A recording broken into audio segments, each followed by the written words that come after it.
Hi, welcome to Vibration Cinema, the altered destiny of film. Today, I'm going over my top 10 really simple stuff. There's not really a criteria that I followed. I mean, this is Vibration Cinema after all, so we're just running off of vibes anyway. Good shit all around, though. Ranking these does seem kind of dumb, so I opted to randomize the list instead. Feel free to drop your top 10 down in the comment. I'm trying to see what the vibes are tuned into, but without further ado, let's knock out some honorable mentions first. These are more so an excuse to pad the list because 10 is really hard to do. This could have been the list more or less if I were to do this at any other time. But first up is Red Shoes. Iconic, gorgeous, old school, high drama, smart drama. Love it. Seeing the first run of the restoration is such a cherished memory. Memoria, definitely recency biased, incredible sound, mesmerizing, almost like a lullaby, subtle, devastating film, unparalleled craftsmanship, not a stitch out of place. Personal Problems, fascinating, ahead of its time, an intimate, epic, experimental. The confidence on display here is intimidating, honestly. Versus, if Shaka Khan changed I'm Every Woman to I'm Every Genre. A stupid, fun film that sparked my interest in pursuing stuff that is off the beaten path and that isn't really polished. Definitely a great gateway film. Hanagatami, just devastating. It feels tacky on some level to list an anti-war film as a favorite, but this is so fucking good. The sincerity here is really something to experience. It's important to my development as an artist to see something that is so artificial, that borders on the goofy, which can be so enthralling and moving. Clockers. Tensions and contradictions make for great cinema, and this shows just how much the crown of the Black King of filmmaking slipped as Hood cinema gained popularity. It's really interesting to see his reaction to that, and that is what Clockers is. Plus, the photography here is insane. Eve's Bayou. My friend and go-to DP, LaDon Manuel, always puts a still from this film in her lookbook. A great treatise on trauma, magical how the film captures the experience of memory. Corel, Genet, Cocteau, and Fassbender with Florida bicon Brad Davis in the titular role. Melodrama, camp, murder, sex, and sailors. The literal embodiment of 20th century homosexuality from the post-war era to the onset of AIDS. A seminal work. With that said, we'll begin our list proper with She Don't Fade. Cheryl's early shorts are so energetic and fun. How she plays with form and expectation is fresh and inventive. For me, She Don't Fade does it best. So the other day while vending, I met this girl. No, that's wrong. Hi. Hi. The other day while vending, I met this girl, Margot.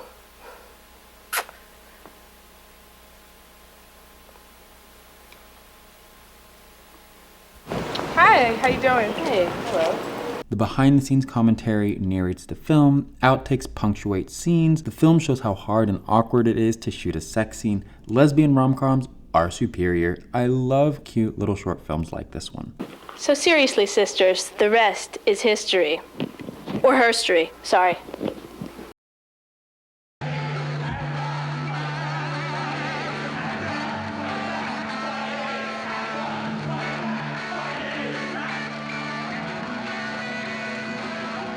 Number 9, Be a Diva. This is a video produced by the media branch of ACT UP, the AIDS Coalition to Unleash Power, called Diva TV, the damned interfering video activists. Honestly, any number of Diva TV, Testing the Limits, AIDS community television productions could be here. I chose this one because it's super accessible, free on Vimeo. It's a good primer video too. This is a recruitment video and a statement of purpose for Diva TV. It's such a clear explainer of the uses of video in politics, obviously specifically here, the fight against both AIDS and the governmental neglect of AIDS patients. In terms of immediacy, anger, and hope, not to mention the visual punchlines, the AIDS video activists are, in my opinion, the best filmmakers of the last 30 years of the century.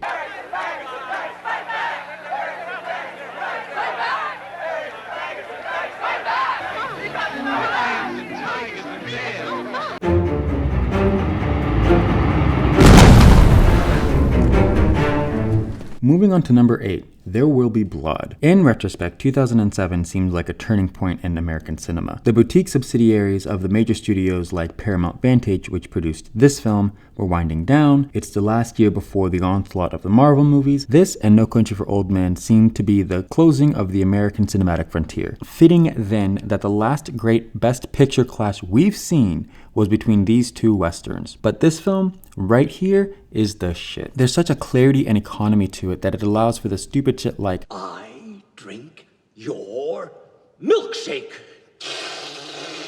to hit. It's a lean film, it's male melodrama, which is a genre that needs to be resuscitated. Like, I love seeing men being petty in increasingly Tom and Jerry ways. I live, but the soundtrack, how Robert Elswit captures natural light, Daniel Day-Lewis obviously, and even Kieran Hines, who I don't think gets enough credit as the third string support character who nevertheless has presence. All top notch. The elements here are discrete, ETE, but play well off of each other. So much of this shouldn't work, but it all converges, in the end. Up next at number 7, A Brighter Summer Day. If you know me from just before the collapse of Film Tumblr, then you know of my 3-day rant about this film. It is such an important film to me because the semester that the restoration was released, none of my professors wanted to approve my script for production because it was a little bit too obtuse or whatever. And this film did exactly what I was trying to do, but like Super Saiyan. It was a revelation. I don't want to say that the film gave me permission because I was going to do that film anyway, and that's also kind of corny, but it did teach me that my instincts are correct and that I also have so much room to play and push ideas. Regardless of the quality of the film, which is excellent, obviously, it's Edward Yang, this is always going to be in the top 10 because of that. Like, a true influence, not something I saw and was like, ooh, cool, let me imitate. No, it literally punched me in the face and said, don't be a fucking coward. My confidence as a filmmaker now is probably unhealthy,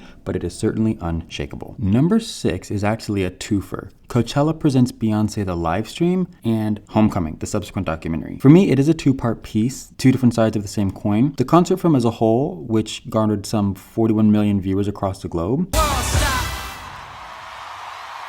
Carry on. And the BTS documentary. So well practiced and framed up, and with opening weekend number of viewers that it has to be considered live cinema. We're probably a long way from seeing something like this ever again, but the concert was so smart. Its sonic montage, Drunken Love into Lilac Wine, into Swag Surf, into Diva, interpolating Irreplaceable and Dirt Off Your Shoulder, into Everybody Mad. It's fucking genius. And the documentary Homecoming, I think, ruins the flow of the concert in many ways, but the behind the scenes moments are raw and rare, and artists at the top of their game preparing for their big comeback. Expectations are high. How can she top those VMA performances, those Super Bowl performances? How do you even achieve that? She just had twins. That is really fun to watch. I'm not into like celebrity bullshit, so the stuff with like Jay-Z and all that isn't really interesting to me, but how the fuck do you pull something like this off? Until I see some of my notes supplied, it doesn't make sense for me to make more. For number 5, we got the best Italian cinema has to offer, Porco Rosso. This is endlessly watchable. Miyazaki adventures are always fun. Yeah, you can insert all the stereotypical praise of Studio Ghibli, it's warranted, sure, but I don't know. I'm probably projecting here, but it feels like Miyazaki had a lot of fun with this one. It's so rare to have a lovable, good-natured antagonist like the Sky Pirates, while simultaneously balancing the very serious threat of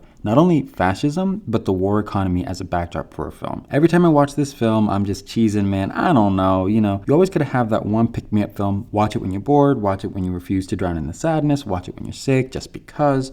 And this is that film for me. Okay, at number 4, we have Looking for Langston by Isaac Julian. Isaac Julian, a filmmaker whose work over the years explored the intersection of race, gender, sexuality, and class, became one of the few black artists to be knighted by the Queen of England. We are going to pretend we didn't hear that.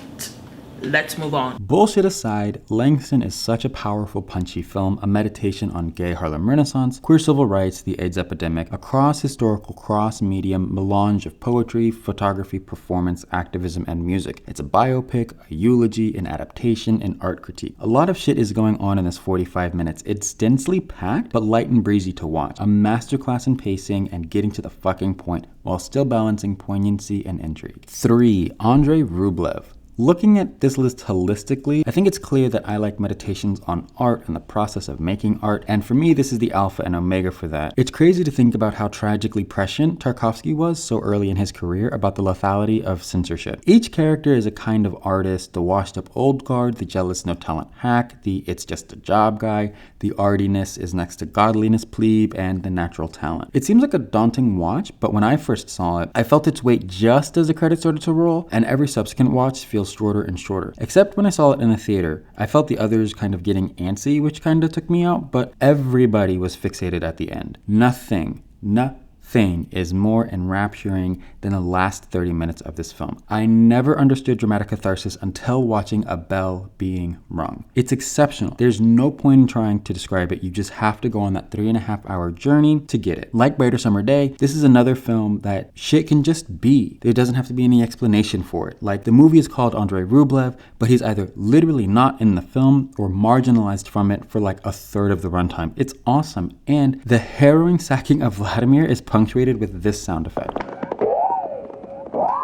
Like, girl, be serious. All right, the penultimate film, Daughters of the Dust. I don't want to rehash too much of what I said in the Julie Dash episode, but I think the historical significance of the film, as the payoff black arts training institutions started in the mid-century, cannot be overstated, especially in this era of individual black firsts working for historically racist galleries and publications looking to launder their image. This film demonstrates the importance of black institutions, their long-lasting effects, inculcating artists with some sense, and the artistic bravery they engender. Everyone here is at the top of their game, and it's because they all came from these black arts institutions that were gained as a part of the civil rights victories. It's a great movie, of course. Watch the video, and Julie is, of course, a mentor of mine, so this has to be on the list. And finally, at number 1, Passing Through. This was such a fucking whirlwind when I first saw it. I mean, what an ambitious film for a student to make, and this gets back to the point of black institutions as artistic bravery. The opening scene alone put it on this list. It's one of the most cinematic, eye-catching, kinetic things I've ever experienced. I made a whole video about the film, so again, I don't want to rehash too much, but the film lines up with the theme of this list, the artistic process. It's focused on the contradictions between capital, freedom, and artistic expression, which is interesting in relation to writer Ted Lange, who at the time of filming played Isaac on Love Boat. How do you reconcile working in an industry that pigeonholes you and stunts your artistic growth? One way to exercise that frustration is to make a blaxploitation film where the protagonist, Warmack,